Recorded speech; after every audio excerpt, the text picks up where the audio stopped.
Okay, whenever you're ready. Okay, I'd like to call the meeting to order at 7:02 p.m. Now, our first order of business is the Pledge of Allegiance. Okay, here we go. I pledge allegiance to the flag of the United States of America and to the republic for which for which it stands, one nation, under God, indivisible, with liberty and justice for all. Okay. Okay, now, I believe we have a couple sets of minutes to approve. I think the first one is from the meeting of 7/11/2022. No, December 11th. I have I'm sorry, July 11th, 2022, and December 13th, 2021. Yeah, thank you.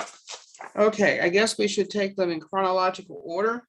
So the first one would be December 13th, 2021. So moved, Madam Chair. Okay, did anyone have any changes? Let me just flip through really quickly, or corrections, or, I'm sorry, did someone second that, please? I'll second it. Okay, did anyone have any suggestions or corrections, typos, anything else that they thought needed to be done? Hearing no discussion, I'd like to call it to a vote. All those in favor of accepting, dispensing with the reading of the minutes and accepting the minutes as presented, please say aye. Aye. Aye. Opposed? Abstentions? Oh, aye for me too. Excuse me. Okay, and then the next one would be the regular meeting from Monday, July, excuse me, 11th, 2022. Okay, Oh, Pat, there were two sets of minutes from that December 13th meeting because there was a oh, public they're at the hearing. public portion. Okay, you're right. Okay, so I believe, who made the motion? I did, Pat. Which one were you moving to approve? I was moving to the public one to approve. Okay. All right, then we have to do the regular meeting. May I have a motion to dispense with the reading and to approve the minutes as presented So for the regular meeting? May I have a second? I'll second it. Any changes or discussion? Hearing none. All those in favor? aye. Aye. All those opposed? Abstentions. Thank you. All right, the next one is the July 11th, 2022 meeting. I did have some corrections. Do you want to do? Okay. Did anyone else have any corrections besides me? No? Okay. On page 2, in the first paragraph, second line, projects and asking need to be separated.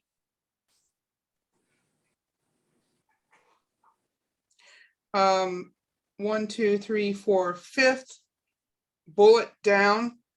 I think the 1, 2, 3, 4, fifth line, no, our hotspots, was that supposed to be another bullet? Because there's a change of topic in the middle of that paragraph. Because one paragraph is the Juneteenth celebration, then we jump into hotspots. I think that might have been another bulleted item. Okay. The next paragraph down, the new games, we have the use at the end of the line of the pronoun they. Added a few more items. I don't know what they is referring to. I mean, is that the library added a few more items? Kevin? Oh, I would guess so. Yeah, Okay. that's what I would assume. So I would suggest changing that to the library. And then on page 4, under new business, 1, 2, 3, 4, 5, 6, 7, 8 lines down, You need to put a break between that and the library. Did anyone have any comments about that or any other changes? Okay, hearing none. Can I have a motion to accept the minutes with the corrections? I make a motion to accept minutes as corrected. May I have a second on that, please? I'll second that. Okay. All those in favor? Aye. Aye. Aye. All those opposed? Abstentions? Did I just do the right one? Okay. Did I just make the joint? Okay. I think I just made the corrections to September, oh crap. I think I just made the corrections to the September 12th minutes, not to the July 11th minutes. No, I think so. I think you were right. Okay, I'm right. Yay, okay, moving on then. Thank you for getting me off the hook. Okay. Next thing on the agenda, that's all the minutes, 7-11, 12-13. Financial report, please. Okay, so in the packet, you've got a budget status as of the 8th of September. Still relatively close to the beginning of the fiscal year. We're in pretty good shape. A lot of the I have one question. Why Yeah. is the electricity at minus? I actually don't have an answer for that. I expect that that has something to do with. So if you look at the encumbrance is $30,000, which is over the budgeted amount. So I don't pay the electric bills. That's something that's paid directly through the finance department. So they've made the decision to over encumber that line. They may But just it be just expecting- struck me, If you subtract 23,886 from 30,245, I think you do get 6,539. Yeah, it's over encumbered. None of it's been spent yet, but I think that maybe that's what they're anticipating it's actually going to cost. So they've opened up a purchase order for more than what's in the actual account. Kevin, I would check with finance on that and make Yeah. sure that that is accurate. Okay. Because I don't know why they would do that unless there's something else that's coming out of that line. But I double check with them on that. Okay, I'll give them a. In any event, it is Elaine and Town Hall that budget our utility costs. Mm-hmm. Is there anything else like that? No, I don't see anything else like that. Does no, I anyone didn't else? either. That was the only thing that really. Okay. Yeah, computer technology, if you look, we've spent about half of that line already. That's because we had some invoices that we were hoping we would get before the end of the fiscal year, and they ended up coming in this fiscal year. So we ended up paying those here instead of last year. So that's why it's a little bit overspent at this point during the year. But we are also actively working on some projects with that. So the funds are being well used. And then everything else is pretty much on track. Yep. Yeah, everything else is pretty much on track. 17% of the, I always look at the part-time payroll percentage spent and say that that's roughly where we are in the year. And,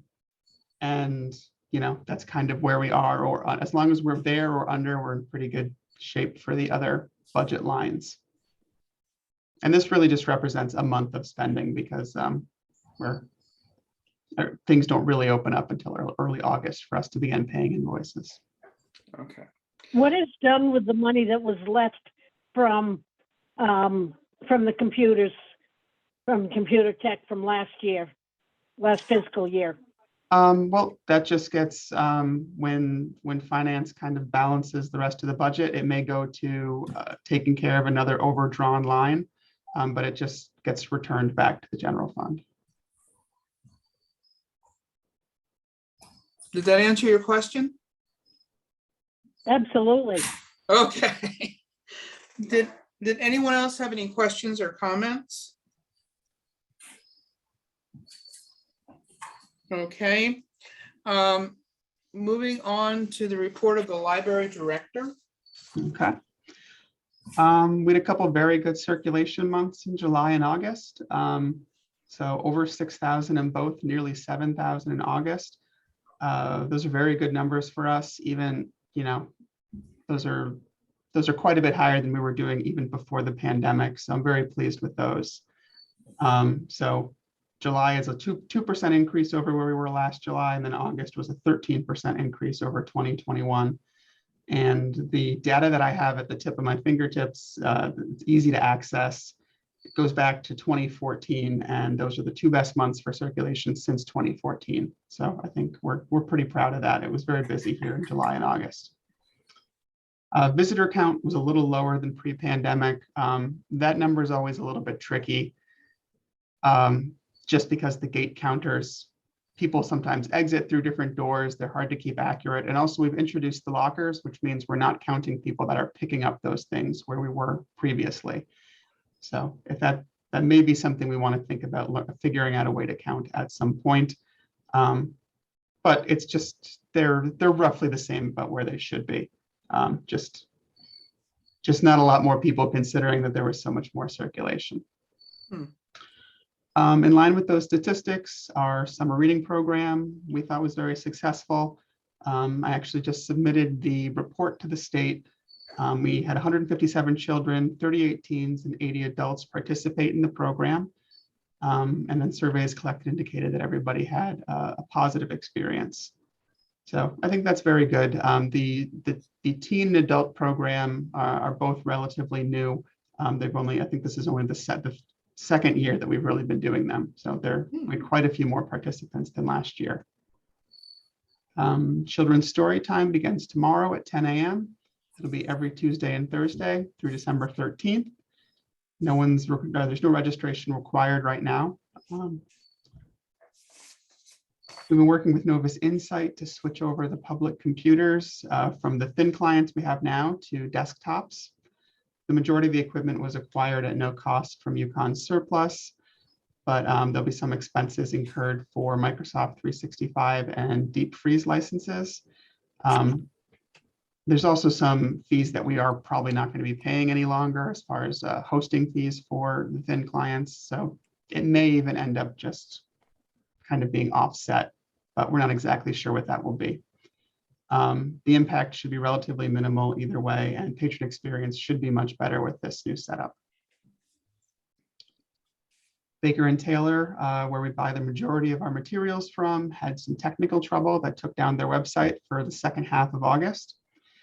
So no book orders could be placed during that period, but luckily it came back up after Labor Day, and ordering has resumed. So we didn't really end up missing any time. We were pre-ordered through the end of August. I was just getting nervous as the September dates were arriving. So I was working on new ways to get materials, and then the site came back online so I could just go back to use them. I met with Michelle Nicholson from Flower Girl to talk about potential collaborations with their business, since we're right next door to each other. She suggested introducing a punch card so that when children take out a certain number of items, they can get a free cookie or item at the cafe. I told her I thought that was a nice idea, and we're going to work on moving forward with that in the next couple of months. My question is, why is it limited to children? She's the one giving out the free stuff, so Oh dear. you got to convince her if you want the free cookies. I would like them too. I would too, yeah. Hebron Holiday Fest Planning Committee had its first meeting last week on the 7th. The event will likely take place on December 3rd from 3 to 5 p.m. And we had a very good first meeting. A lot of the initial, like the skeleton for the festival is in place. So I'm excited to see what we can add this year. Since it was successful last year, we can hopefully improve on it this year. The library held a 3D printing class on August 31st for 8 attendees. And the plan is to repeat this every couple of months. We're getting more and more questions about the 3D printers. Kids are very excited about it. Adults are very excited about it. It's difficult to find the right level of instruction for for the people that are asking. But I'm excited that there seems to be more public buy-in with it. And we're doing, oh, go ahead, I'm sorry, Pat. Yeah, is that on the website, where the classes are for the 3D printing? It's listed on the calendar when it happens. And then there's just general information about the 3D printer. For the most part, I do one-on-one sessions with people. They come in, they ask about it, and I walk them through the process. But I want to start putting more official classes on the schedule too, because people showed up for it and there is interest. So it seems like something we should just be doing on a rotating basis. And then just finally, we're doing a part-time staff training session on the 23rd, so a week from Friday. Also in the director's report, I'm including Peter's letter to the River East that'll be published in early October, and the flag protocol for the town. So we were having discussions about some flags in July, and this is just something I wanted to share with the board to make sure that we saw it to close out that discussion. Okay, excellent. Good job, Peter, by the way. Thank you. All the credit goes to Sherry. Oh, okay. All right. Because I mean, it's very clear and it has a lot of information. I thought it was really good. Oh, thank you. Okay. Any questions for the library director? Any comments? Kevin, I have a question about the cricket. Yes. So I was in, I think over the summer, there was supposed to be a class and then it broke. Is that what happened? So I was just wondering what the update is or resolution. Yeah, we were able to hold that class on the 31st as well. The cricket broke and, kind of the day before the class, of course it did. And we were looking at getting it fixed, which doesn't seem to really be an option. People don't fix them. So we ended up replacing it. And we had the class on the 31st. There was, maybe, I think there were 6 or 8 people at that, and people have been kind of using it. So we're trying to treat that like the 3D printer. We want this technology to be out and available for people to just be able to use when they want to. Because the crickets are very cool little machines, and they're not very difficult to use once you get a little bit of training on them. Oh, thank you. Good news. Welcome. I also, I guess as part of this section here, I have my building updates. I took that out of old business and just was including it as part of my director's report and didn't want to forget it. So while I'm talking, I'll keep talking. Did you want to do the building updates now? Is that what you're saying? I don't have it on the agenda under old business. I cleared out some of that stuff and didn't put the building updates back in. So you're presenting it as part of your report. I'm just going to present it as part of the report. The Town and Public Building Committee have agreed to postpone opening the bidding process for the new roof until February 2023. They thought trying to do it before winter set in this year would be too risky, and we would end up rushing something. So February 2023 to hopefully be done during the spring or summer 2023. Regarding the HVAC, S&E continues to work with the building committee to fine tune that system. There are some hot and cold spots, but in general, the system's working the way it's supposed to. We're having issues with humidity on the first floor again. So this was the time last year where we had the heavy humidity problems and the mold issues. So I'm running 2 dehumidifiers in the basement nonstop, which seems to be taking the edge off a little. The building committee has made a proposal to the town manager's office to address the humidity issue with the currently installed heating system.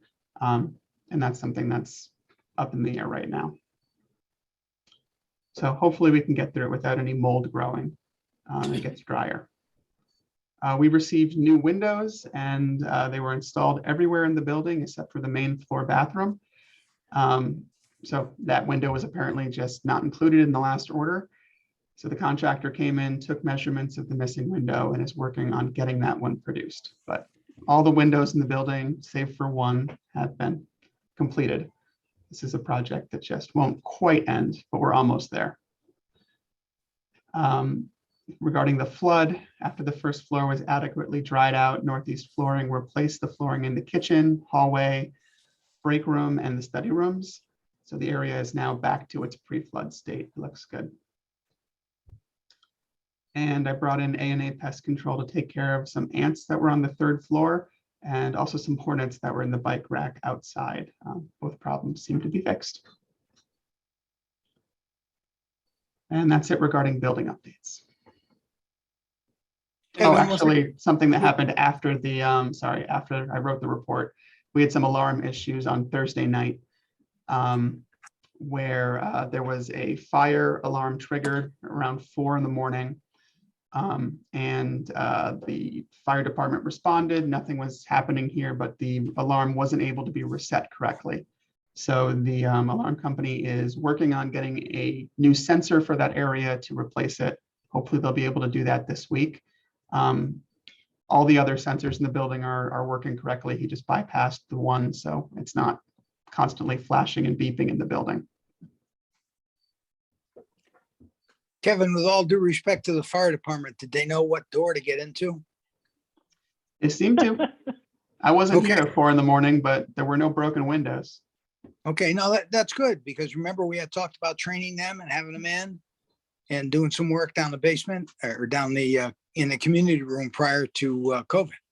Yeah, we had they were at one of our part-time staff trainings earlier in the year, and they showed us how to use fire extinguishers. So we've had them in here a few times. Good, thank you. Plus Pete's part of the holiday fest planning committee, so he was here last week too. Oh, good. He probably didn't Thank you. respond to the call at 4 in the morning, but maybe he did. I don't know. Thank you. Any other questions or comments? Okay, moving on to the Friends of the Douglas Library. Is we don't have any friends here tonight? No representatives. Brenda is here from the Strategic Planning Committee. She's also on the Friends. I know that they're having their book sale this weekend. Right. So that'll be on Saturday from 9 to 3, I believe. And yeah, I think that's their main focus right now. Okay, because yeah, the signs are out and I noticed they had an ad in the paper, so. Yeah, I am a member of the Friends, but I don't have any information other than the book sale that's coming up next Friday or next Saturday. Okay, thank you. Okay. Don't forget, everybody go buy something. All right, the next thing is no cookies. I'm sorry. Moving on to the town manager representative. Donna? Hi. Just a few quick things.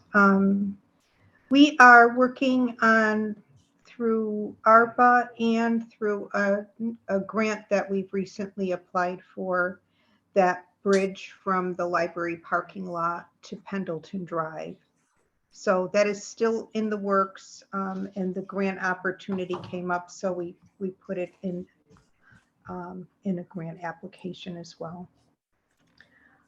Kevin and I met with the vendor for the virtual meeting rooms that we're going to set up at the library, and then another one at the town office building.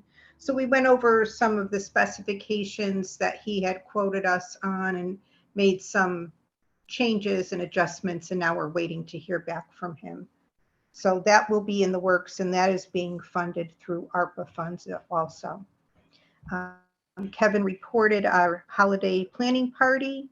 So we're going to start meeting on a regular basis and hope to put together a nice holiday celebration, and anybody who wants to join us is more than welcome to, planning or day of. Computers, Kevin talked about the public computers. We're also have a work order with Novus, and they're going to be installing the new full-time staff computers. So Kevin, Sherry, and Claire will get new laptops with docking stations. So they will be able to work remotely if we need to do that quickly. Our office, the town manager's office, has been busy working on new budget and ARPA, a lot of ARPA stuff. We keep reviewing the lists and adding new projects to the list. The DPW, the Public Works project on Kinney Road. We are having a public information meeting on that in person in the library on Monday evening at 7 p.m. There will be an update on the status of the project, a presentation, and the opportunity for questions, answers, and comments. Well, if anybody is interested in that, 7 p.m. in the community room on Monday, the 19th.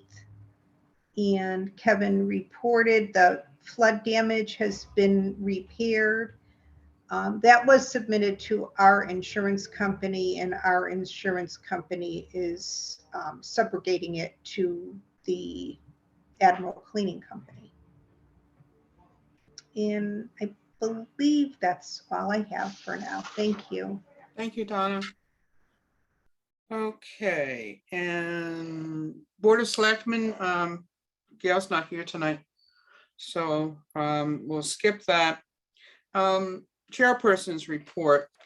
In your package, there's the challenge materials policy.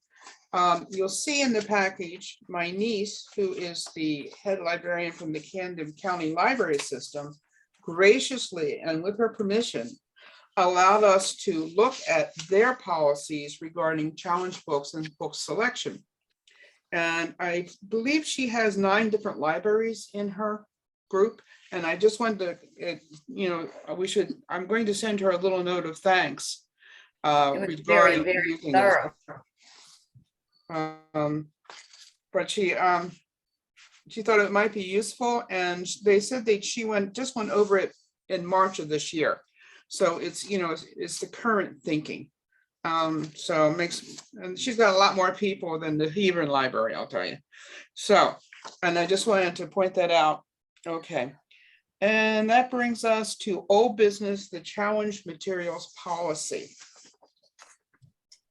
And I have been seeing a lot of different things coming in about challenge books throughout the United States. In New Yes. Jersey, in the neighboring library system to Camden County, someone actually tried to have the librarian arrested for setting out obscene materials and providing them to children. So far, we've been very lucky, and we've had hits in various towns around in our area. And it's something that I think we need to look at very carefully, in both in terms of how we select our collection development policy and how we collect and bring things into the library, how we're going to handle challenges with the least publicity as possible, and also not to put Kevin on the spot in the event that someone comes in and does a challenge. Because another thing that they've been trying to do in Texas is getting librarians fired. Yes, it's just terrible what's going on. So, it's like, I wouldn't be surprised if we have book burning soon, but it is really something that we have to be prepared for. We may be lucky, it may never hit us, but there is an organization behind all of this. So I thought it would be very important for it to look through something like, compare the Camden County to the Douglas Library and get thoughts on some of these. And in particular, I'd like you to look at the collection development policy and the selection criteria. In Camden County, there's a lot more detail in there and what they're actually going to consider when they're getting books. I think the more detail that we have in the selection criteria, the more flexibility we're going to have in deciding what books there are, and the easier time we're going to have in defending what the selections are. I think, Kevin, I don't think it's going to change the way you're doing the selections. It's just that you're going to have a reason for everything that you do. You're going to have a written policy. Yeah. And again, this is, again, the Camden County one is just a model for that. And they're revising it again now in light of what's going on in other libraries in the state. The other thing is what they call the request for reconsideration. And I think do we call it challenging? Is that what we do? Or special consideration? Ours is a statement of concern about library materials. Yeah, and I think that that's something else to look at, what they have in terms of the questionnaire and how the challenge is and how the procedure goes. Kevin, I don't know if you want to have the ultimate say with the board having sort of appellate authority, or you want to have it go to the board who makes the final decision. Because we could set it up so that if someone doesn't like your selection, they come to us in the appeals process. And we could do the appeals process in such a way, we'd have to prove that you're arbitrary and capricious or completely ignore the criteria, which would make it look like we do have an appeals process, but it would also shift the responsibility in part from you into the board, which would have very little power to overturn what you did. I mean, right now, I think the board has the ultimate authority about Right. what stays in and what doesn't. So swapping it that way wouldn't, so it would be my decision, you're saying, and then the board would be. We do it, I mean, You would this do is an just a appeal thought I to see if had. it didn't meet the collection development policy, and that would be the ultimate reason for pulling it out for it to. So that would mean you would have to put up a defense of why you chose it. And then if they can just accept it and that's the end of it. But I don't know about you, but other people on the board, I don't feel competent to make the decisions the librarian has to make into terms of on what to select for our particular community and what's appropriate for our community and our age groups and everything else. So I would prefer to defer to Kevin in terms of the final decision on this. And I know that Kevin goes through and he weeds through all the books and looks at all the whatnots, the recommendations, and his staff goes through everything. So I think that we may want to make that change. Does anyone else have any thoughts on this? Yeah, I do. Peter. What I think you said was, given the policy, Kevin makes the decision. Right. The decision gets challenged by a patron. Kevin defends whatever it is he did. That's it. We're staying. We're going to have the book. Yeah. The patron then has the opportunity through an appeal process to come to the Board of Trustees to make his or her case. And then Kevin makes his case, and the final responsibility and decision rests with the Board of Trustees. Right. And what we can consider would be very limited. I mean, we would not, it would be like sort of like an appellate authority, an appeals court can't really overturn a fact found by a regular court unless it's arbitrary and capricious and clearly wrong based on the record. And the reason is that the court is the one who's sitting there watching the whole thing happen. So they're in the better position to judge when they have a discretionary decision.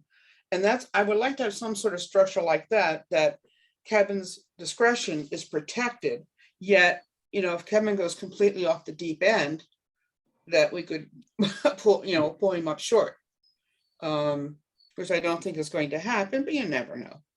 So that's what I'm thinking. Yeah, the last thing I want to do is leave Kevin out to dry. Exactly. Don't want that. Right.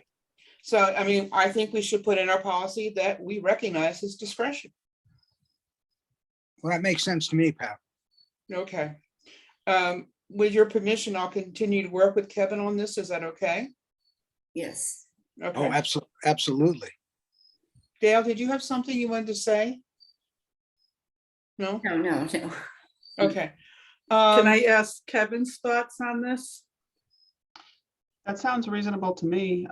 It doesn't sound tremendously different functionally from what's currently in the policy, but it sounds like it'll be more well-defined, which more well-defined is always better. So yeah, I don't have any issue with trying to make it stronger. The other thing I'm trying to do is to stop people from going to the selectmen.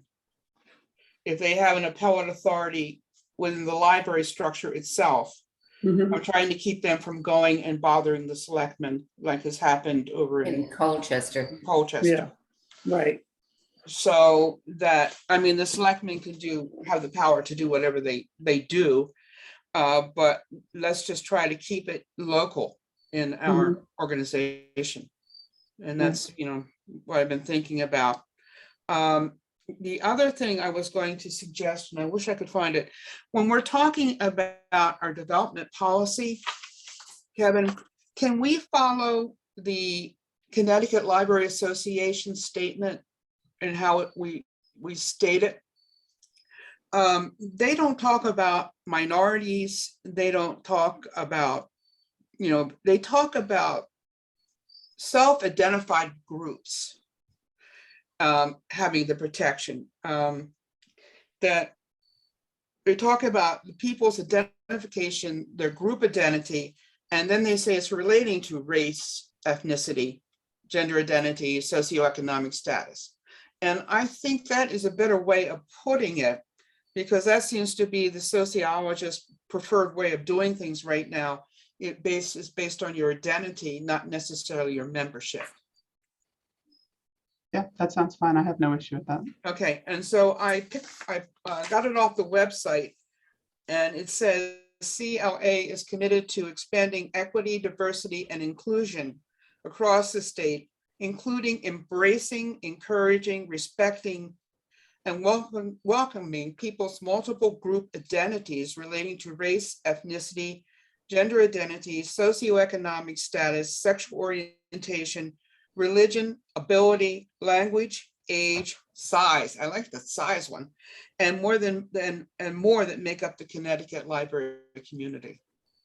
I think that, so if you identify yourself as being old, like for age, we're basically saying that you're welcome and you're protected.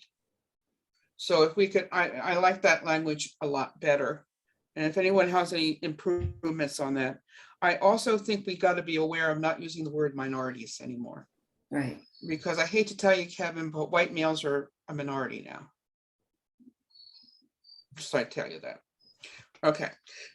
So I think we need, again, to talk not about minorities, but multiple group identity in terms of what we're trying to protect.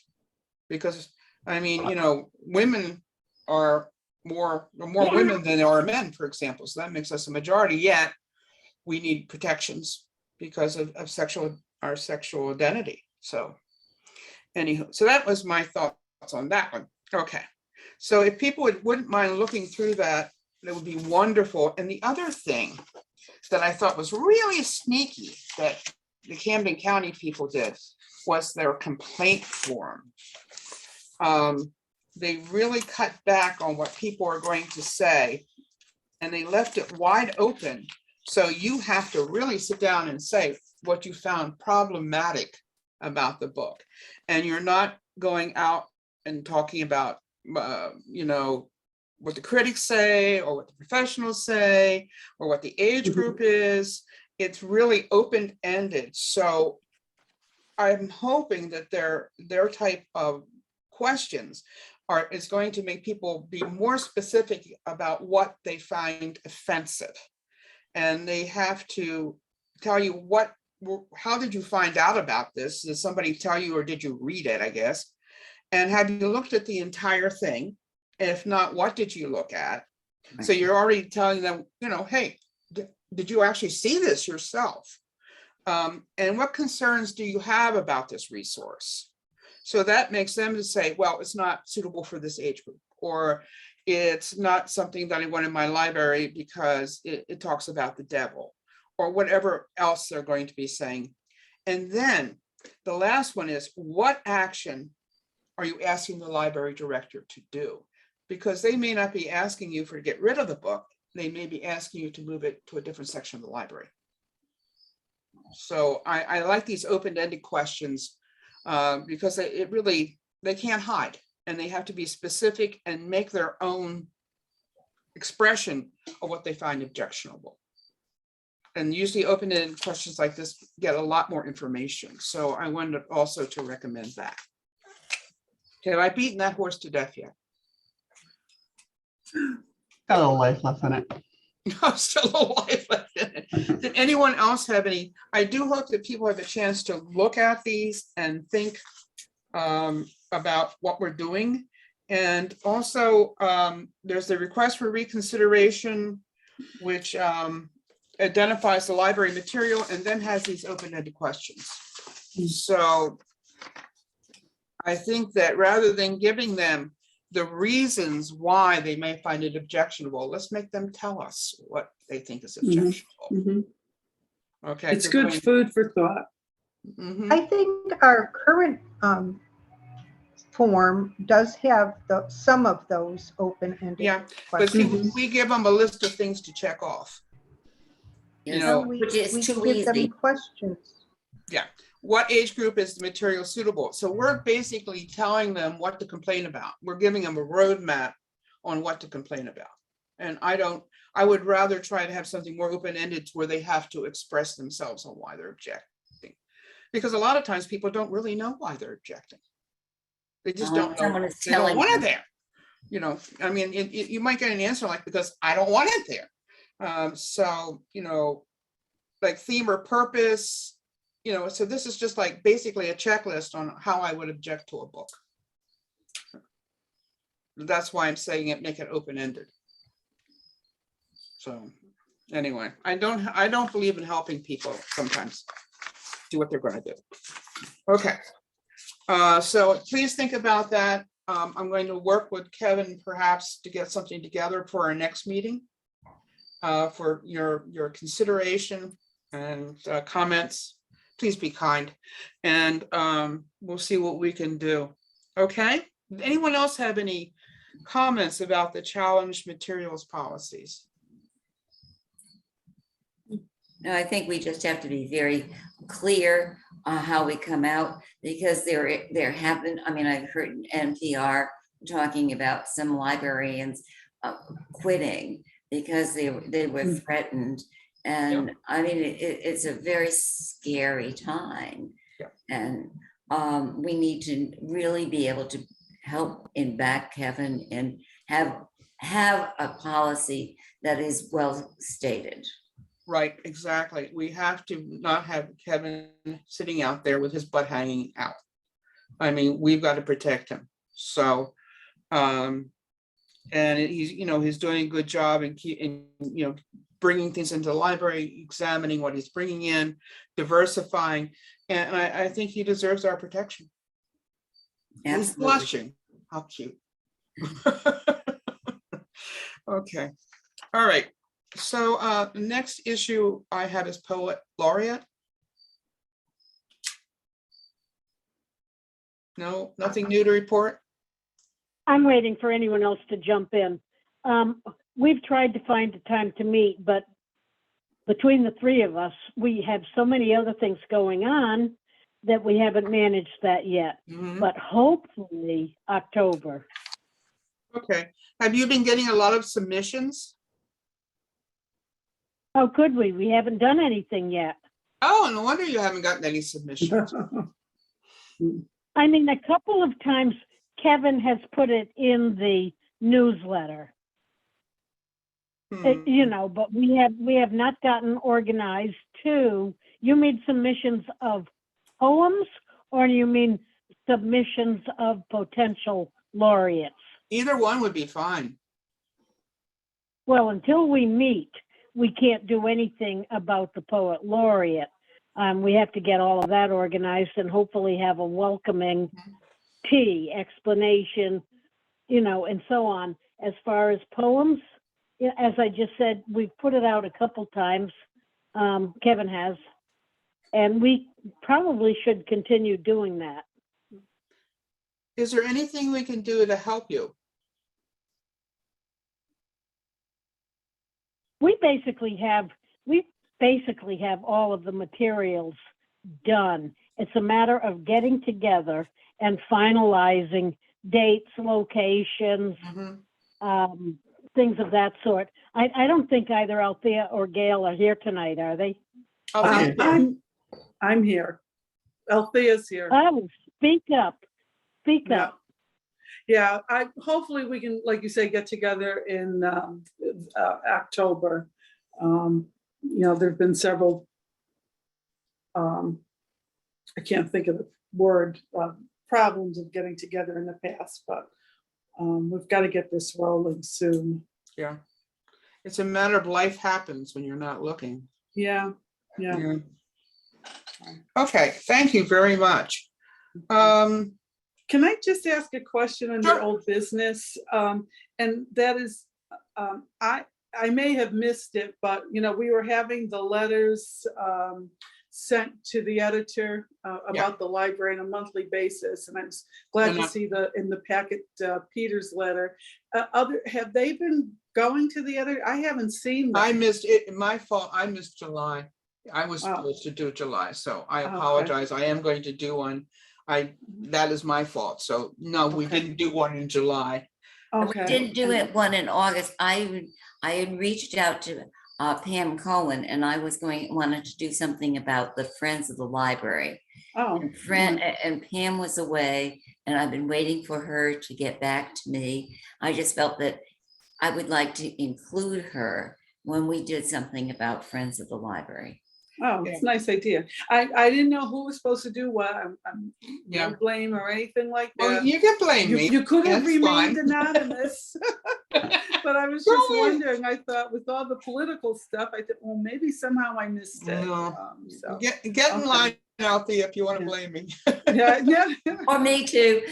No, that wasn't the point at all. But I just don't want to abandon it. So Yeah, I was glad to see Peter's letter. Yeah. I was supposed to do something on online things, like bibliodonation and the resources online, which I was supposed to go down to the library and meet with Kevin or one of the staff, and they were going to tell me what to write, but I have not done yet, but I will. I promise. Okay. We're here when you make it down. Okay. So yes, that was an excellent question, Althea. Thank you. Okay. Going back to Kevin, I think. Huh? Did I miss something important? Althea, do you want that on the agenda next month? Is that something you want to talk about again? Okay, or- to look at the list, or maybe people need to sign up or something. Yeah, Okay. give me a carrot and a stick, put it back on the. Yeah, I'll put the list and I'll put what we have for the schedule, because I think there were some months that weren't signed up for, because there weren't Okay. 12 of us, and Okay. I think maybe some people didn't commit to a month, so we can at least see that. And Kevin, you may want to come up with some topics that you would like us to see to write about. Yeah. Like I your can help with that haircut for sure. cuts or whatever. And Pat, I don't know if Kevin had told the group that I was going to be late tonight. Yes. So I don't know if we talked about this before, or if it would be old business or new business. And I don't know how many of you knew her, but Joan Toomey did pass away, and she had been very active with the library. Donna knows who Joan Toomey was, and Dale. And I didn't know if the library was going to do something to acknowledge her passing or something. So I don't know if that would go into old business or new business. We could put that into new business. Okay. Which we are now moving into. Okay. And I'm interested, in hearing any suggestions that anyone has. Okay. On what to do. All right, number 4 then. All right. Yeah. Thank you. We'll put that under other new business, if that's okay. Okay. Okay. Kevin, you're on for the presentation of the draft strategic plan. Okay, great. Wow. I know, about time. That was We're gonna impressive.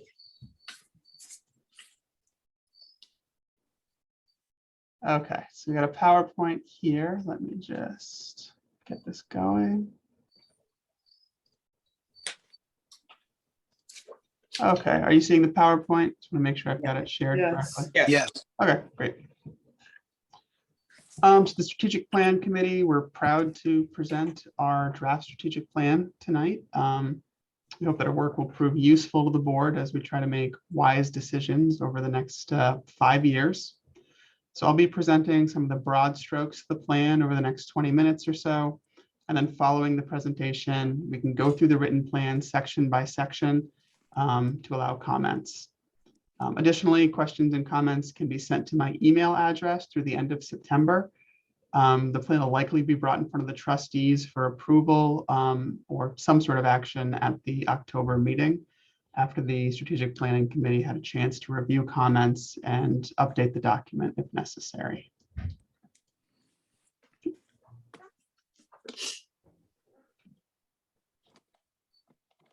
Okay. So the committee was formed by the Board of Trustees in February 2021 for the purpose of updating the 5-year plan. The committee is made up of individuals from the Board of Trustees, the Douglas Library Association, the Friends of the Douglas Library, public library users, library staff members, and a representative from the town manager's office. We've met monthly before the Board of Trustees meeting for the past year to create the draft of the plan we're presenting, and these are the members of the committee.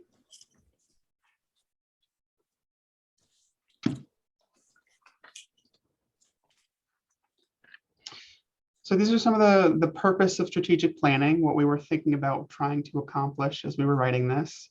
We wanted to align the library's actions with its mission, vision, and values. We wanted to set concrete goals. We wanted to make sure that those goals were measurable and that they had a time frame attached for accomplishment.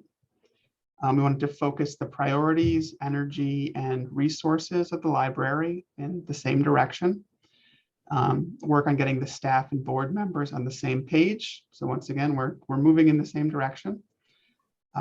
Use it as an opportunity to evaluate the library's past and present, and if necessary, course correct for the future. And to also use this process as a way to communicate with the community about what our values are and our intentions and the progress that we're making in bringing services to the town. So just going to talk a little bit about the structure of the plan. So we entered this process with the intention of using the same structure that we had in place for the 2017 to 2022 plan. So there's the 5 categories that we have listed at the end of the agenda that the committees check in with every month. Safe space, technology, diversity, community, and lifelong learning. As we were going through the process and coming up with goals, we found that some of these categories could be refined and broadened. So we took a close look at the institutional values and developed 4 overarching goals for the new plan. And here's how we arrived at those changes.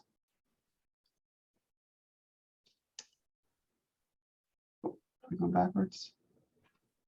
So we took a look at the mission and vision statements. We wanted to make sure they were defined and see if they needed to be updated. We used those statements to make a list of the library's values and then reframe those values as goals in a way that was as economical as possible and to ensure that we weren't leaving out any of our core values. And then we worked on sub-goals that we could assign to each category. So here's our mission statement. It remains unchanged. And our vision statement, which we altered slightly at the July meeting. Inclusive.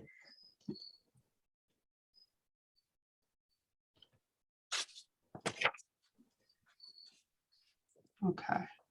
So just looking a little bit at the mission statement versus the vision statements and values. Sorry, I lost my place in my notes a little bit. So determining the values of an organization is just an important part of strategic planning. They're related to the mission and vision, but they answer slightly different questions. So whereas the mission and vision might communicate what services the library offers and the direction that it's headed, values are more like the principles behind what it takes, what behind the actions that an organization takes. So values answer the questions like, what does the library stand for? What behaviors do we value? How will we conduct activities? And how do we treat members of our organization and community?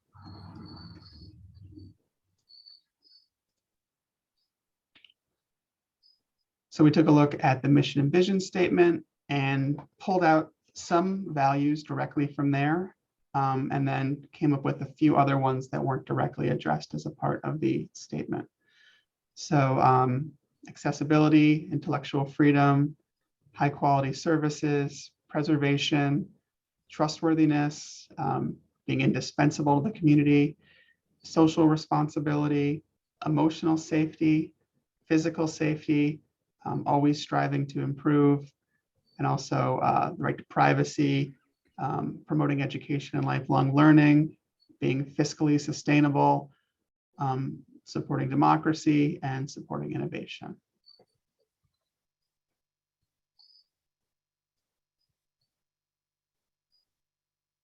So now we take those values and we reframe them as goals. So for our first overarching goal, the Douglas Library is a welcoming and inclusive environment in which to pursue lifelong learning.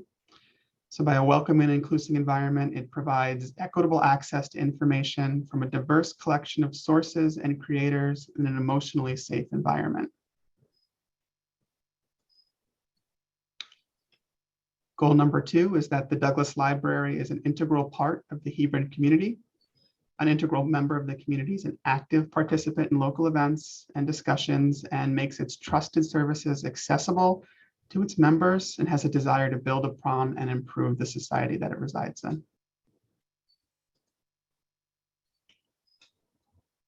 Goal 3 is the Douglas Library is a safe environment in which to pursue lifelong learning. So this is a physically safe environment. So a physically safe environment is a well-maintained facility with appropriate security protocols and policies to protect the well-being of its patrons and the collection. And our 4th goal, the Douglas Library provides ever-evolving services, collections, and technologies to its users. So an ever-evolving library ensures that patrons will have access to innovative services that are continually being evaluated and to ensure that they are high quality, cost-effective, and appropriate for the community. So now we just double back to that initial list. So here you can see how each value that the committee came up with is represented by at least one of the overarching goals in the strategic plan. So they're color-coded at the bottom. And there's possibly some of these that would even go across 3, but we didn't get too precious with it. We just wanted to show that we were touching all the points we were trying to touch.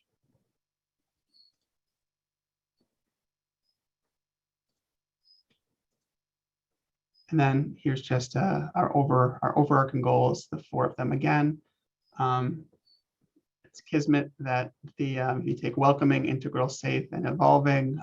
First letter in each spells out wise, which is what we're trying to do. We're trying to make wise decisions and provide resources so the community can educate itself. So we thought that was a nice coincidence. So we'll talk a little bit about the data gathering part of the process.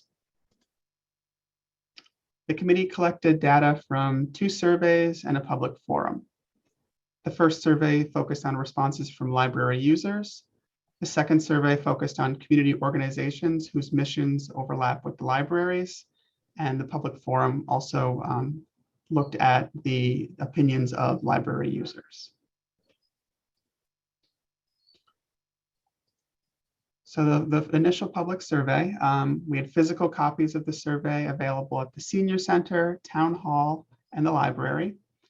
Posters were distributed around town with a QR code that sent people to the website where the survey was hosted on a banner at the top of the page for the entire month of September 2021. We also shared social media posts, and they were shared in Hebron groups and on the town department's webpage, Facebook pages. The survey was written about in the library newsletter and also the River East News Bulletin. And we received 174 responses over that month.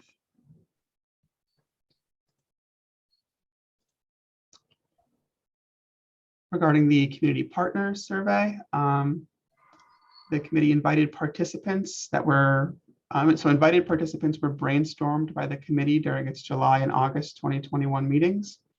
So they included individuals from the schools, churches, town departments, youth organizations, adult organizations, and the business community. We received 11 responses out of the 35 that were requested. And this survey was intended to reveal how organizations view and use library services as a tool to further their own missions.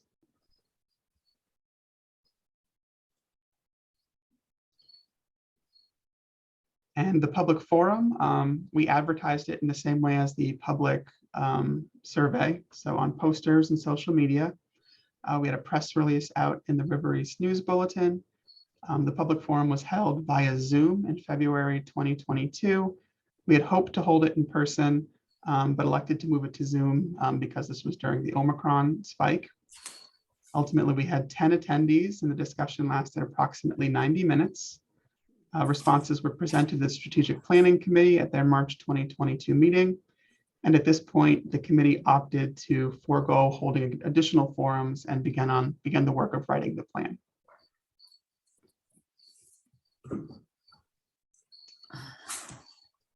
So we're going to talk a little bit about the sub goals that fall under our overarching goals now. So looking at the overarching goals, trying to make them achievable, we do that by breaking them down into sub goals that fit underneath each category and move the library gradually in the direction of completing the larger goals. As I mentioned before, we want to make sure all these goals are measurable and achievable in some sense. And the committee prioritized the goals that we came up with by their importance to the mission of the library and their feasibility of accomplishing.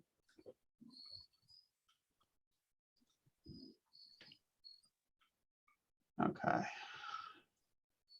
So under welcoming, we have from most important to least important, increase library facility access by standardizing and if possible expanding the library's open hours to 10 a.m. to 8 p.m. on weekdays and 10 a.m. to 5 p.m. on Saturdays.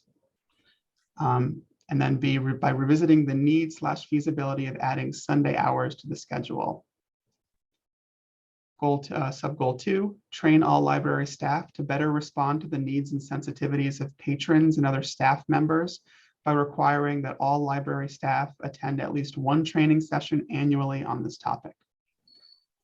Number 3, improve the representation of minority experiences throughout the collection by A, performing a diversity audit on the library's physical and digital collections, and B, creating collection development strategies to improve the representation of minority experiences.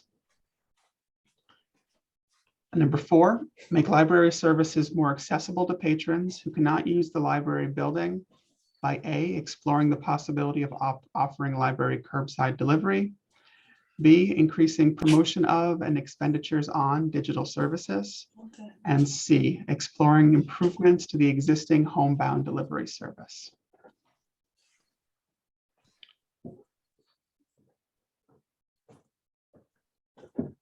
Goal number 5, increase the use of outdoor space at the library by A, making outdoor space more conducive to programming by increasing safety and installing seating areas.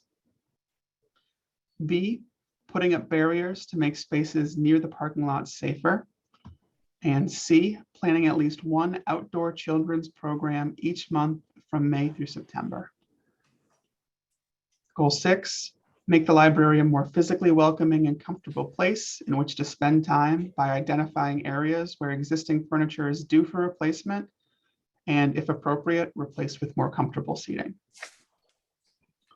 Number 7, improve patron experience by enhancing signage in and around the building and examining signage on an annual basis for improvements.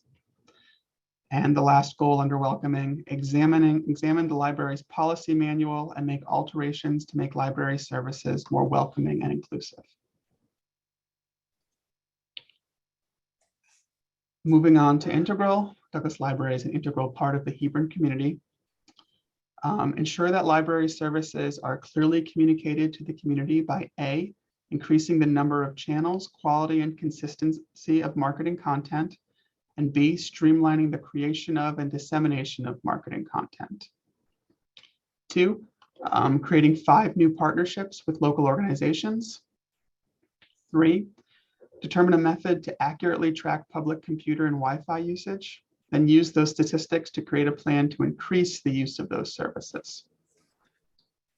4, retain a skilled and enthusiastic library staff by A, lobbying for fair wages, and B, striving to maintain a positive work environment.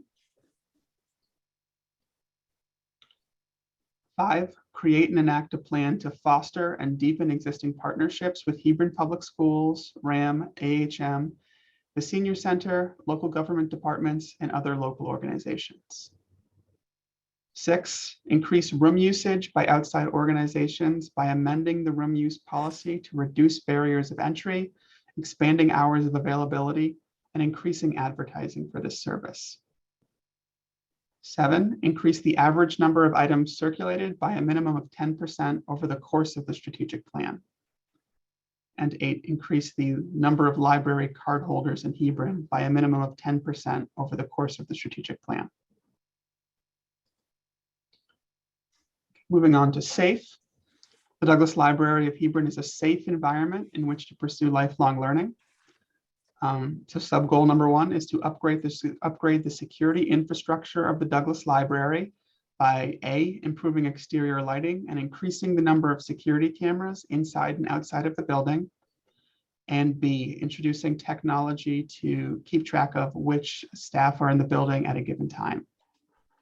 Goal 2, meet with the town's public safety and fire departments to evaluate library safety for patrons and staff and ensure that those departments are familiar with the facility and its services. Goal 3 is to maintain the integrity of the physical plant by A, completing the window replacement, roof replacement, parking lot repave, and other in-progress building projects. B, work with the town manager's office, public building committee, and public works department to evaluate other building projects and capital needs. And C, creating a schedule of foreseeable large maintenance projects for 10 years into the future. 4, train staff in policies and procedures for fire extinguishers, AEDs, CPR, bloodborne pathogens, bomb threats, active shooters, and other relevant emergency response skills. And 5, meet with the Chatham Health District on a regular basis to receive recommendations regarding ways the library can facilitate better public health. Finally, evolving. The Douglas Library of Hebron is a source of ever-evolving services, collections, and technologies. Explore ways to upgrade and utilize existing technology to improve the patron experience and free up staff time by A, considering upgrading the collection to RFID tags and seek to invest in self-check stations. B, evaluating the design of the website to improve user experience. And C, developing an electronic payment method for user fees and lost items. 2, increase the type, variety, and number of library programs offered to the public by A, adding at least 2 additional children's programs to the calendar each month. At least one of these new programs should be held after 5 p.m. B, holding an average of at least 1 young adult program in the library each week. And C, adding at least 2 additional adult programs to the calendar each month. At least one of these new programs should be held before 5 p.m. 3, narrow the digital divide in Hebron by expanding internet access to the town by increasing the library's Wi-Fi footprint. B, increasing the number of technology training opportunities for patrons. And C, improving the staff's ability to assist patrons in using technology. 4, increase the variety and quality of technologies offered to the public by making investments in virtual reality, makerspace, public computing, and other relevant emergent technologies. And finally, 5, search for innovative ways to bring new content to the community by A, researching the feasibility and legality of hosting our own ebooks and other digital content, and B, introducing new collections of interest to the community. Okay. So let me go back one. So a quick note about budgetary impact. Many of the suggested actions contained herein have a potential budgetary impact. The Strategic Planning Committee recognizes that it may be unrealistic to expect additional town funds for most of these objectives, and believes that there's a path to accomplishing many of these goals without requiring additional funding. When new funding requests are unavoidable, the Board of Trustees should consider seeking alternate funding sources, such as the Douglas Library Association, Friends of the Douglas Library, and external grants whenever possible. And regarding executing the plan, the committee put together 2 suggested plans of action to achieve the goals laid out in the strategic plan. The macro plan is a bird's eye view of the strategic plan as a whole. It suggests an organizational and reporting structure for separating the work that will happen over the next several years. And the micro plan is more of a boots on the ground, accounting for each of the actual tasks necessary to accomplish each sub-goal. The more granular plan also suggests a timeline of completing the tasks at hand.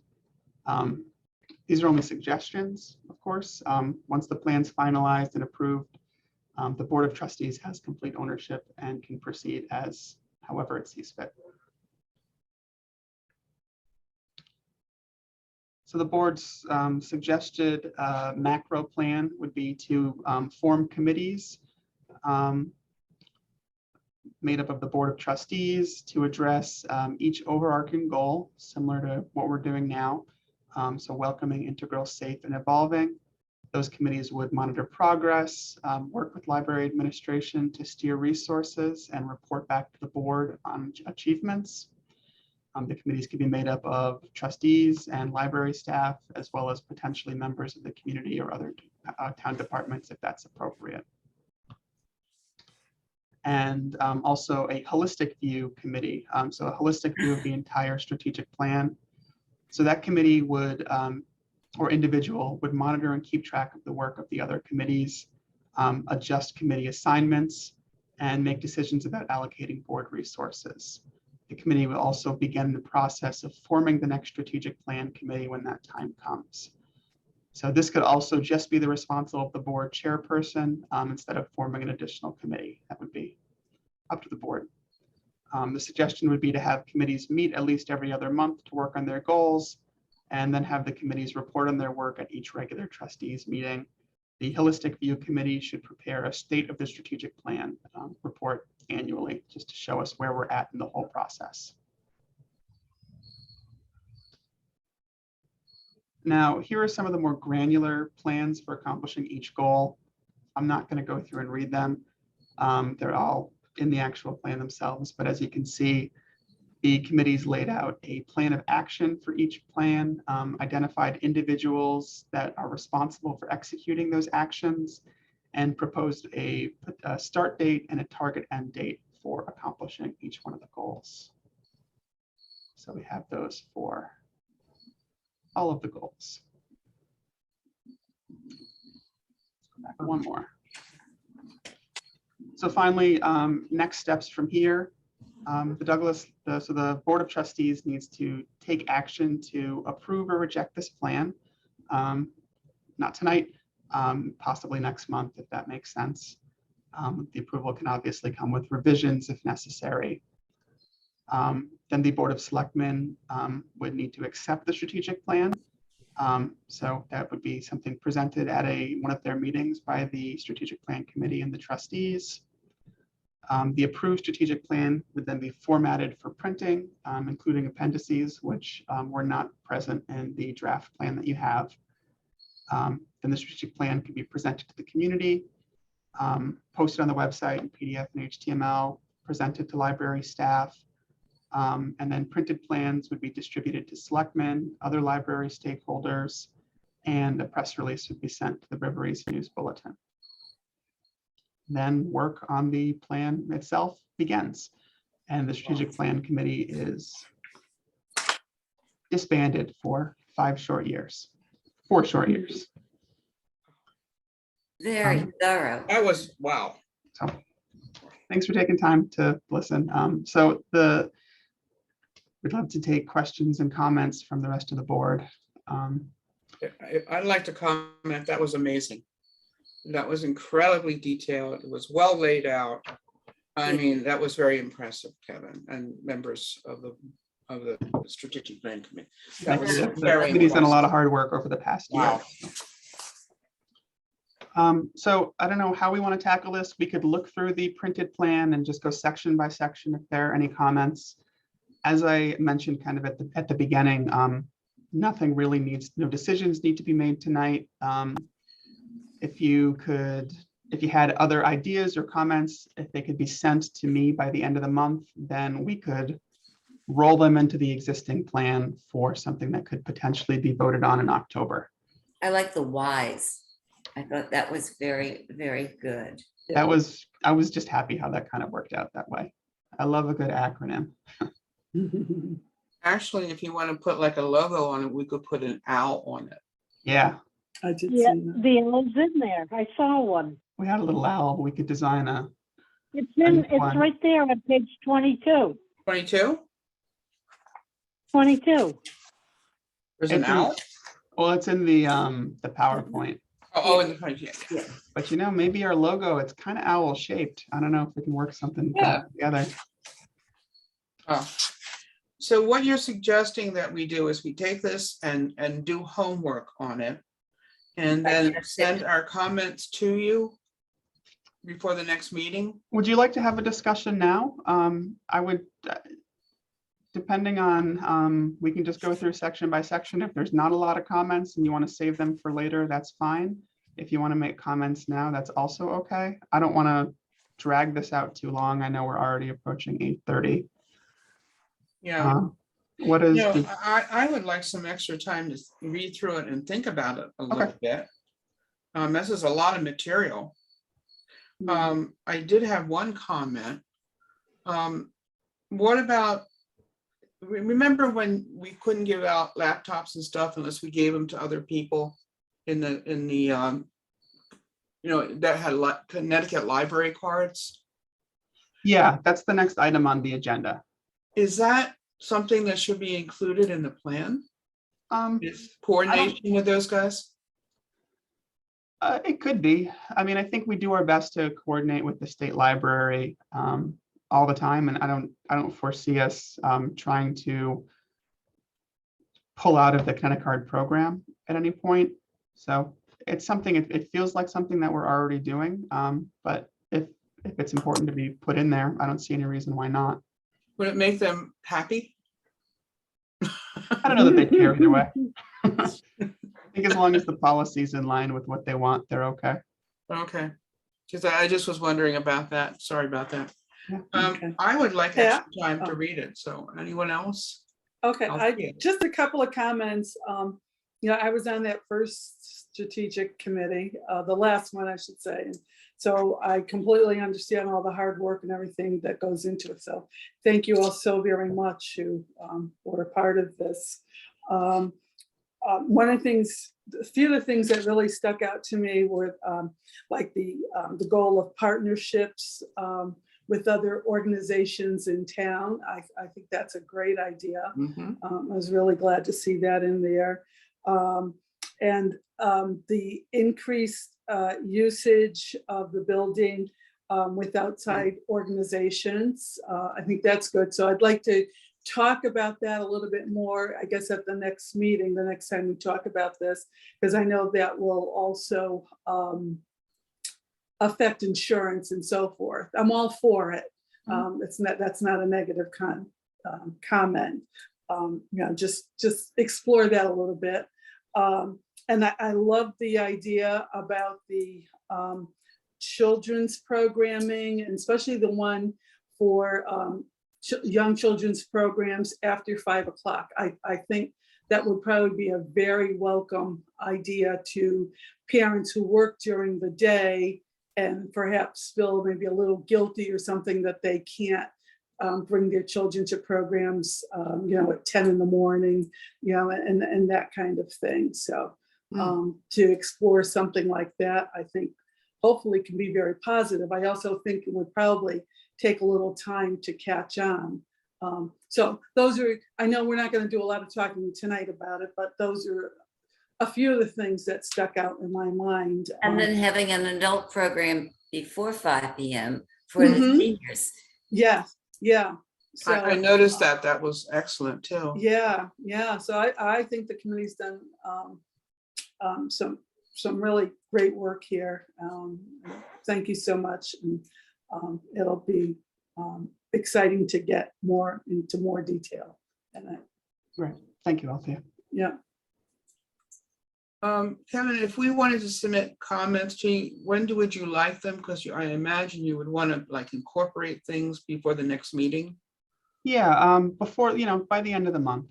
I By the end of the we- month? Okay. Yeah, we make October 1st the deadline, or September 30th.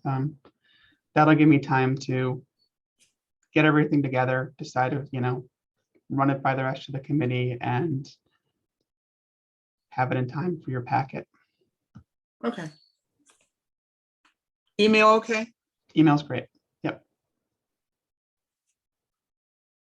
I think even if you don't have any negative comments, I think it would be nice to send out positive comments also. I'll take them. You wouldn't mind doing that? Maybe only send partner. Yeah, I mean, this is, people really need to be congratulated on this. This is really good. So. Okay, so that is the plan for that. Kevin is going to be looking for our comments and thoughts. And please email them to him by the end of the month, so they can be in our packet for next month. And if it's okay with everybody else, can we move on to the next item of new business?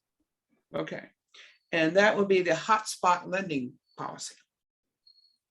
I was contacted by the state library that one of our policies was in violation of the Credit Card program, which is the program that lets our library patrons use their card at every other public library in the state.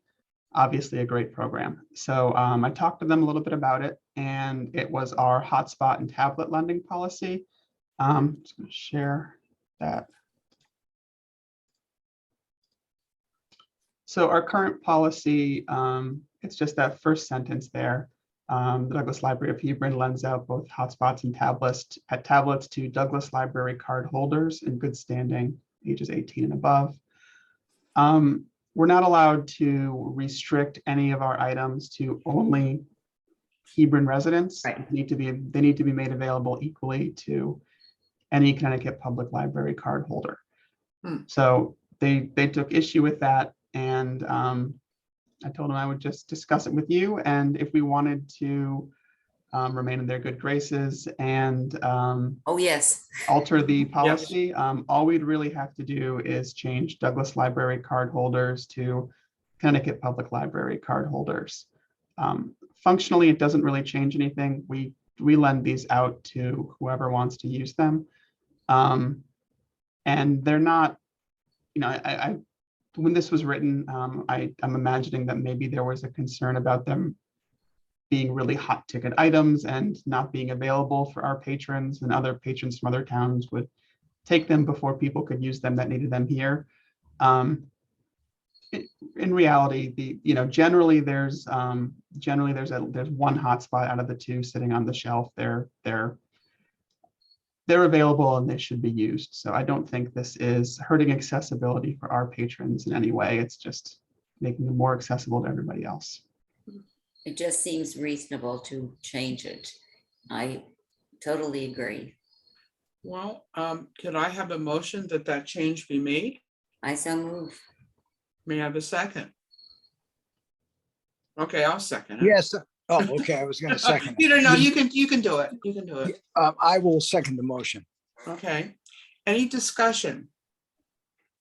Was there a Sure. was there a complaint by anyone?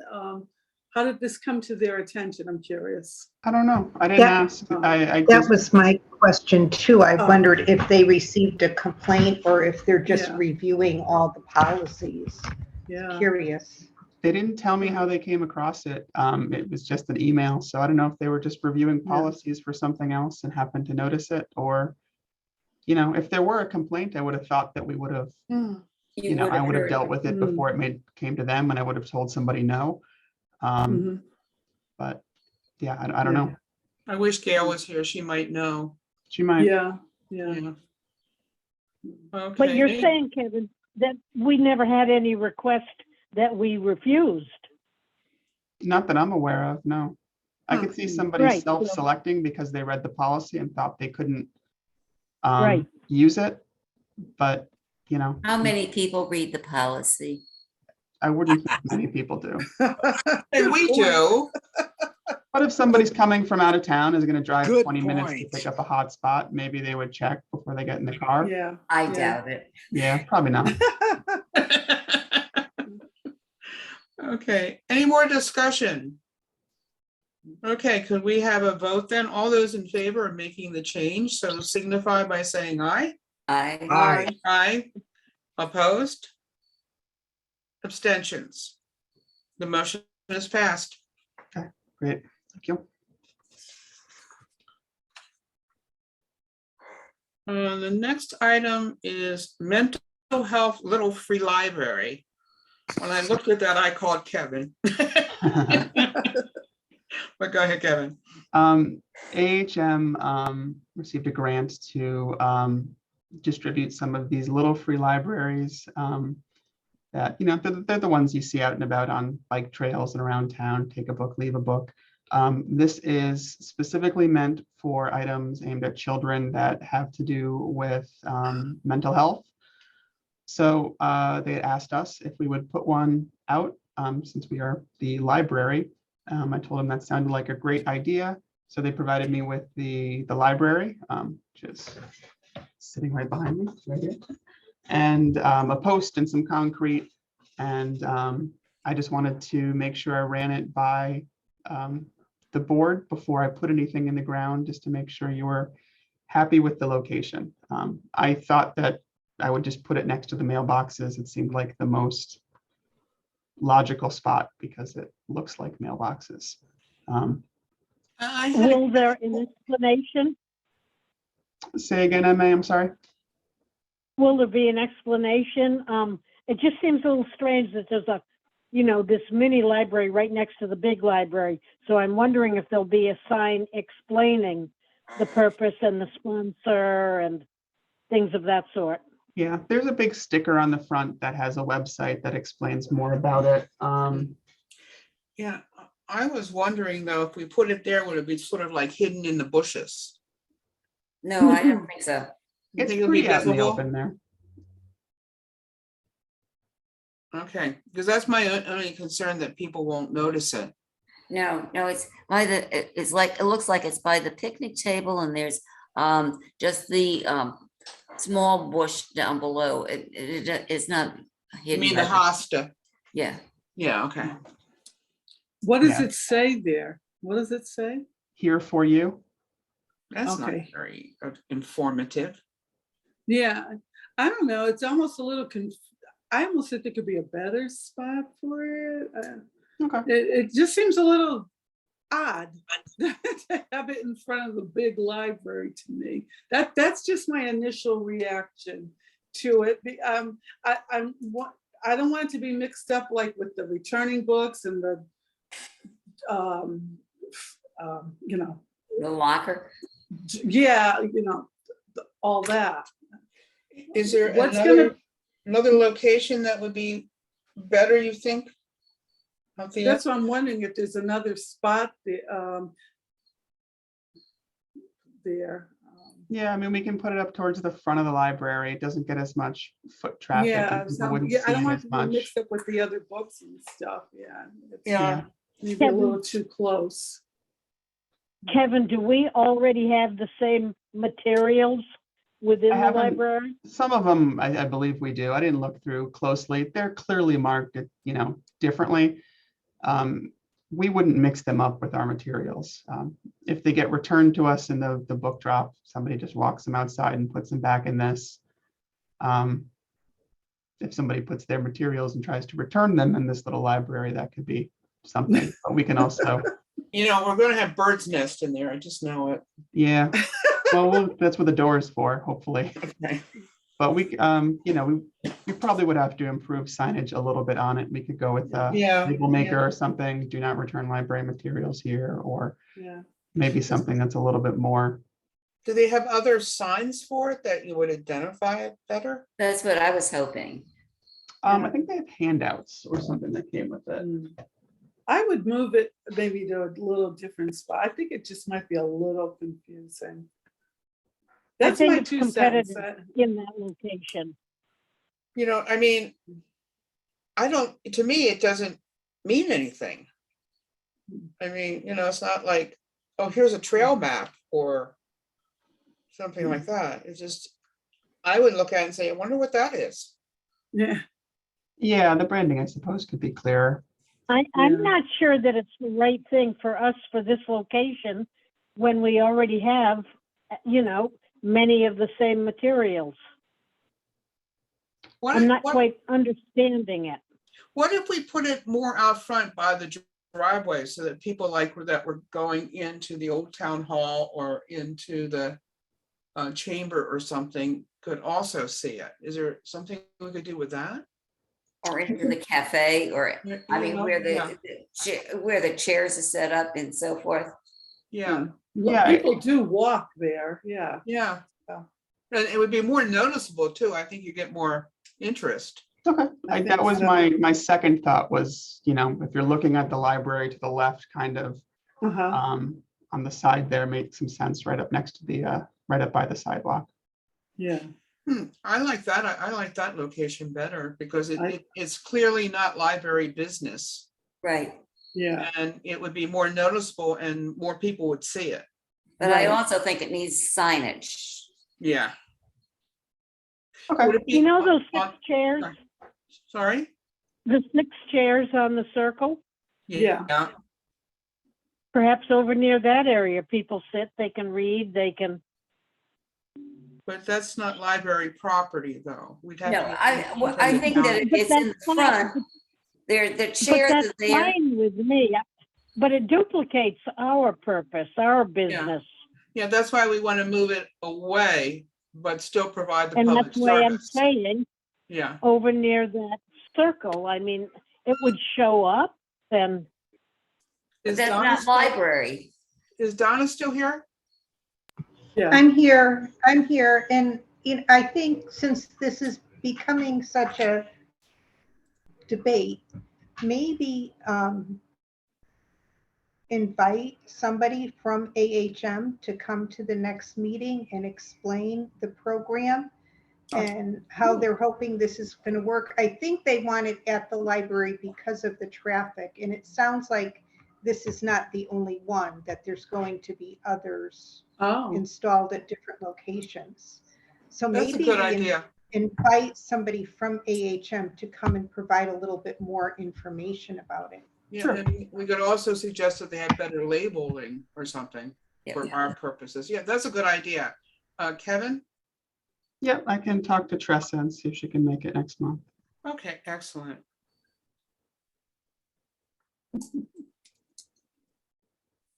Okay, so we're going to invite somebody else to that, and then we can discuss location and its function a little bit more.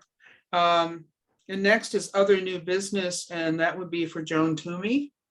Yeah. Donna, maybe you can help me out on this. Was Joan on the board of trustees years ago? Wasn't she? Yeah. I believe she was on the board. of Yeah, trustees, Joan was yes. on the board, I believe the board of trustees, as well as a friend of the library. She was a very integral part of the library and gave much to it. She, I don't know, I can't say enough good things about her. She did a lot for the town. She's the lady who also would put up the American flags at the four corners by the traffic light in town. She grew up when she passed, she was in her 80s or 90s. 87. 87. I found her obituary. Yeah, she was a nurse by trade, but she was born and raised in the house that she lived in right on Church Street at the corner there, and No, owned a she lot of. grew up in Grayville. She grew up in Grayville, I'll say. Oh, okay. I thought Grayville. she had told me that she grew up in that house. I don't know. No, the Patrick Uh, family. She was a okay. Patrick. I thought she Oh. told me because her house, I know she, it was on the historic, they did a historic properties tour, and her house was on that, and I thought she had told me that, so maybe I'm mistaken. She was a, There. She bought it from the Pendleton family. Okay. Donna, can you, or maybe Marion, can you explain to them just where the house was? It's the house that is now the interior design oh, house. Yeah. It's right past the McCorson Fish, which is on the Yeah. corner. okay. Yeah, right Yeah, there. in the Yeah. obituary, they say in lieu of flowers, donations may be made to St. Jude's or the ASPCA. Mhm. And they also recommend planting a tree Mhm. in her memory. Yeah. So maybe we should do something like that, Yeah. as well as sending a card. Maybe a tree when the bridge is completed. Or by the area, or when we're talking about increasing an outdoor space for programs that, do something in that type of thing. And give her a little plaque or something. Right, yeah. That would be Something to nice. recognize. She when we would have the library participated in the Maple Festival, she made up little maple recipe books and things like that. I think I have one. And Oh, she did okay. maple milk. And the milk, yeah. yes. She Oh, made Coco, maple I know who milk. she, oh my God. Yes, yeah. She was quite active for There are years and years and years. And there like I are said, some more contributed. for sale. There are I some couldn't for hear you. sale in Old Town Hall. We should plant a sugar maple for her. But she was very active for many years and did a lot for the library. So I just thought her passing should not go unnoticed by the Board of Trustees. Something should be done. So Yeah. maybe, Can we send a letter or something and indicate our desire to put a tree up for her somewhere on the library property? My question would be, she was the last one of her specific family. To whom would such a letter go? To her well, she son. has a, Her son, Her Richard, son doesn't live, pardon? he's in Massachusetts. well, her sister is Right. here, isn't she? Alberta? Alberta. Alberta. And she's got Alberta and Cora and Bucky and Mike. Yes, Yeah. but I don't know which one of all of them, would be.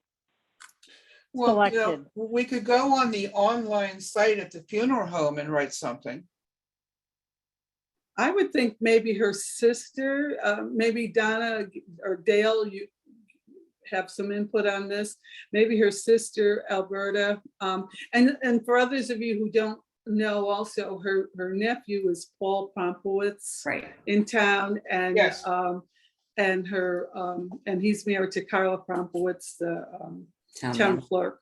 Yeah. Yeah. Yeah. Because that's, and you can also, she was, according to the Watchman-Jigger, she was also a member of the Historical Society and a Yeah. member of St. Peter's Episcopal Church. Mhm.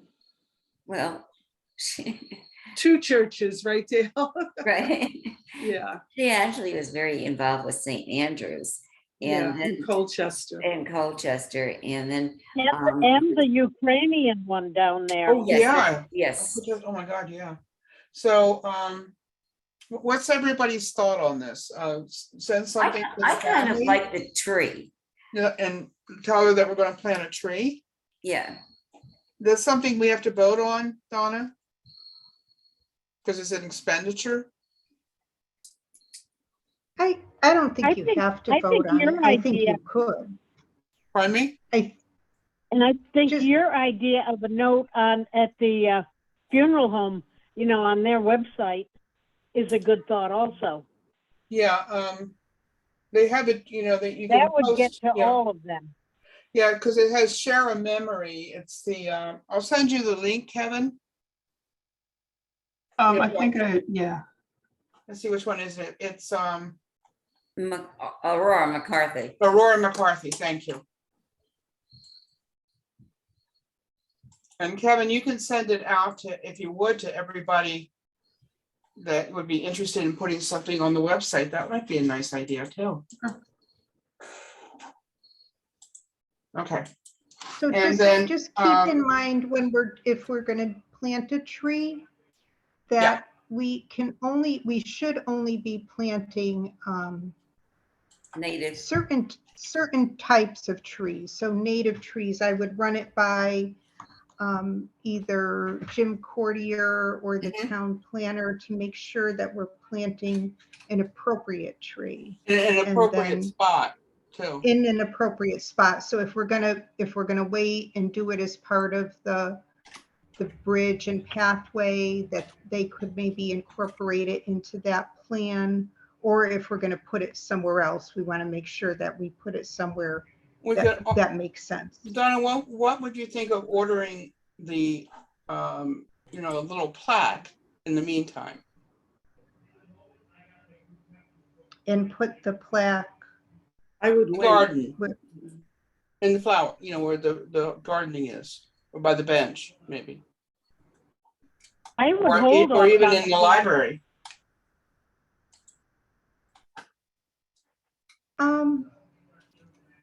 we planted a couple trees at the town hall for memorial trees for employees. And Uh-huh. we put little, like a little plaque or a little marker right in front of the tree. So with No, their I name. Remember when Chris died and the Friends or whomever planted sort of a little memorial garden right outside the door of the library? And there was a plaque that was placed there also in the ground, I think. Hmm. But I couldn't find it the other day. And there was one for Anne Bergan there too. yeah, it's the same. But I think plaque. sometimes they get overgrown, Yeah, they get overgrown. unfortunately.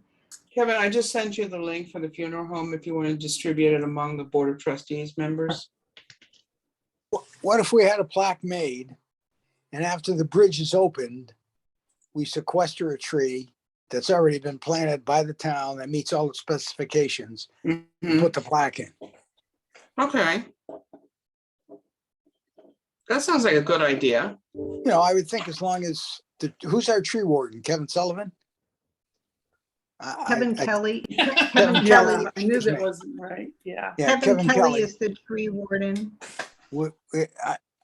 Just give him a heads up and see if he says, yeah, okay, that'll be fine, go ahead and do it. Then we don't have to worry about all the other aspects that we're talking about tonight.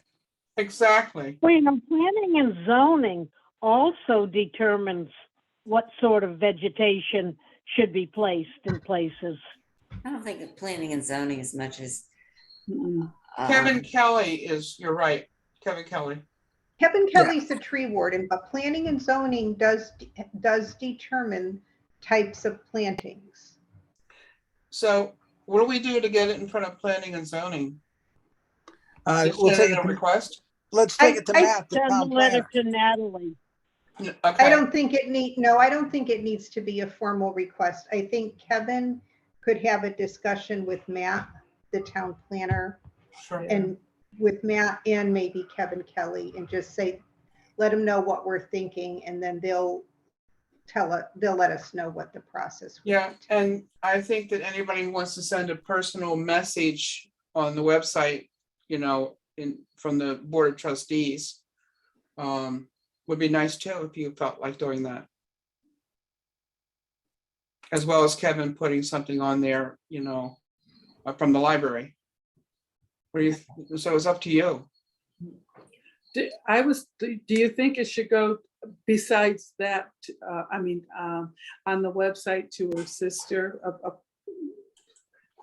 I think the idea of the plaque should go to the sister. Yeah, But, you know, if anybody wants to put a personal message up there, I just Yeah. sent the link to Kevin. yeah. And maybe we want to hold off until we know exactly what we're doing. I mean, I think a personal message on there, but I don't want to make promises about a tree if, Right, right. No, I was yeah. just thinking if anybody, you know, that knew her, I mean, I would like to put on something in there about the maple syrup in the milk. That was, you know, that was a really fond memory. Yeah. So.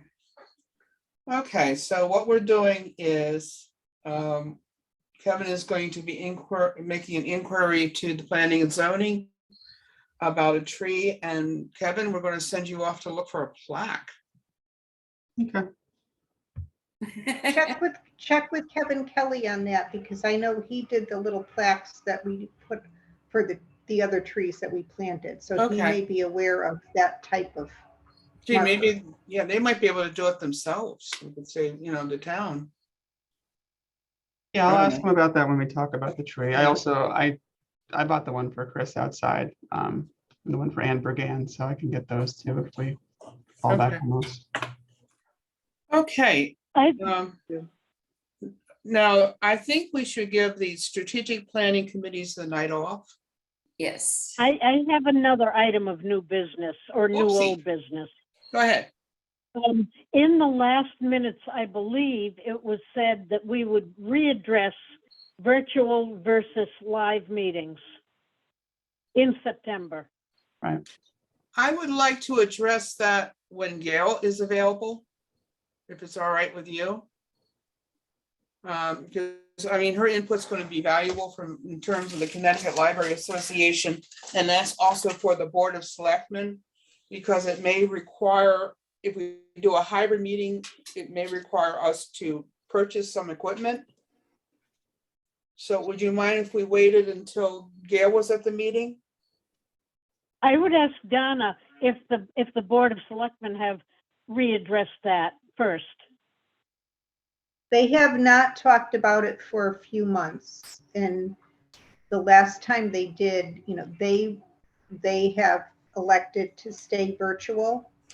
Well, they have. I'm not sure when they're going to revisit it. There are a couple boards and commissions that are meeting in person, but only a couple.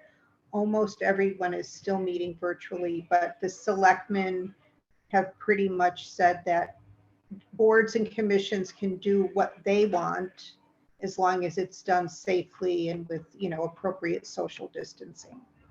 Okay, so if that's true, then we should put it on the agenda for next time to have a discussion about what we would want to do, and also what the Board of Selectmen feels that we should do, or if it requires anything special from us. Does that make sense, Donna? Yeah. Again, I think the selectmen, right, the selectmen are leaving it up to the different boards and commissions. Right, and that's why I would like Gail's input if we could have it. But, because she did have a lot of comments about that last time we talked about it. What do you think? Would that be okay if we put it on the agenda for next time? Yeah, I think that's As a a good idea. specific item, and hope that she shows? Yes, do that. Hey, it's all right. Just do it. Just do it. Yeah, just do it. We'll put it on the agenda, and, the town of Bolton is doing hybrid meetings. They bought special equipment where they have live meetings and they also have online participation. And I understand it's working, but. That is one of the things that we are working on. Kevin and I met recently with a company that's going to be providing the equipment that we need, and they're refining their proposal. And then we will be working with them to get that equipment installed and get the staff trained. But that will allow us to conduct in-person, online, or hybrid meetings. Yeah, I like that, the idea of having, people that have immune problems, of course, you do not want to go to a public meeting. And they should have the right to participate. And if people enjoy public meetings, they should be allowed to go, is my thought on it, so. There's one thing that we discovered when we were talking with the salesperson from ESC is that, and this is not just for the library board meetings, it's for any of these hybrid meetings. It's most likely going to involve an additional staff person. Oh, dear. So, right, so we will probably need, if the decision is made by boards and commissions to hold these hybrid meetings, we'll probably be needing to add to our payroll budget next year, because what happens is there's like a control module that manages some of the sound equipment and the cameras. There will be a few cameras. And so you need somebody to manage that and to manage the virtual aspect of the meeting. And we cannot expect for the board clerk to do that and be able to take accurate minutes. And Kevin or whoever the staff person is needs to be present and involved in the meeting. So that person really can't. So it may involve another body. Yeah, no, I know that Bolton is using somebody from the Bolton Library to run the equipment. They train somebody up, but they get paid for it. So. Right, Yeah. that's what I'm saying. We're going to need, and it's hard to find people. It is very hard these days to find board clerks, videographers. So we just need to be mindful of the fact that, we may set up these virtual meeting rooms and hybrid arrangements, but we need to be able to have the staff to make it happen. Okay, definitely put it as an agenda item under old business if you could, Kevin, for next term, because this is going to take a lot more discussion. Okay, since we're giving the strategic plan committee the night off, can I have a motion for adjournment? So move. So moved. Second. Second, all those in favor? Aye. Aye. Aye. Opposed? Abstentions. Okay, thank you, everybody. That was a Thank you. great meeting. Good job. Thank you. Fabulous everyone. meeting. Good night. Good night, everybody. Good Thank night. you. Aye. Good job, Pat. Great job, Kevin. Yeah, and Kevin. Thank you.